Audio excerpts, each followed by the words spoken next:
টাঙ্গাইলে পুলিশের হাতে আটক ছাত্রলীগ ও যুবলীগের দুই কর্মীকে ছাড়াতে থানায় তদবির করতে যান জামায়াতে ইসলামী নেতাকর্মীরা।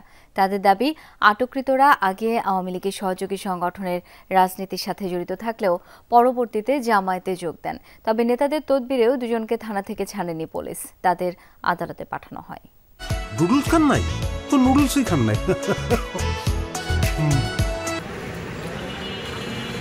টাঙ্গাইল শহর থেকে মানিকবাবু ও ইসমাইল নামে দুই যুবককে আটক করে পুলিশ।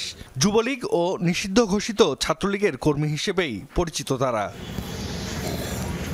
থানায় নেয়ার পর দুজনের রাজনৈতিক পরিচয় নিয়ে দেখা দেয় বিভ্রান্তি। বৈষম্য বিরোধী ছাত্র আন্দোলনে সক্রিয় ছিলেন বলে দাবি করেন তারা। এক পর্যায়ে থানায় যান স্থানীয় জামায়াতের নেতাকর্মীরা। তারা দাবি করেন আটক মানিক ও ইসমাইল একসময় আওয়ামী লীগের সহযোগী সংগঠনের সাথে যুক্ত থাকলেও পরবর্তীতে জামায়াতের রাজনীতির সাথে সম্পৃক্ত হন। দুজনকে ছেড়ে দিতে তদবির করেন তারা।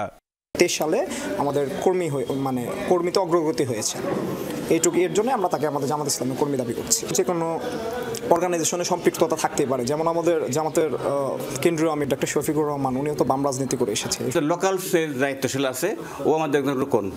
সে বলছে আমার টার্গেটে সে কাজ করে এবং সে কর্মী। ছাত্রলীগে বা যুবলীগে যেমন ইসমাইল এবং মানিক তারা ছিল, এখন আমাদের কর্মী। তবে এ বিষয়ে ক্যামেরার সামনে কথা বলতে রাজি হননি সদর থানার ভারপ্রাপ্ত কর্মকর্তা। থানা থেকে মানিক ও ইসমাইলকে আদালতে পাঠানো হয়। সম্প্রতি গাজীপুরের জয়দেবপুরেও অনেকটা একই রকম ঘটনা ঘটে। গ্রেফতার এক আওয়ামী লীগ নেতাকে নিজেদের কর্মী দাবি করে মুক্তির দাবিতে মিছিল নিয়ে থানার সামনে হাজির হন জামায়াতের নেতাকর্মীরা।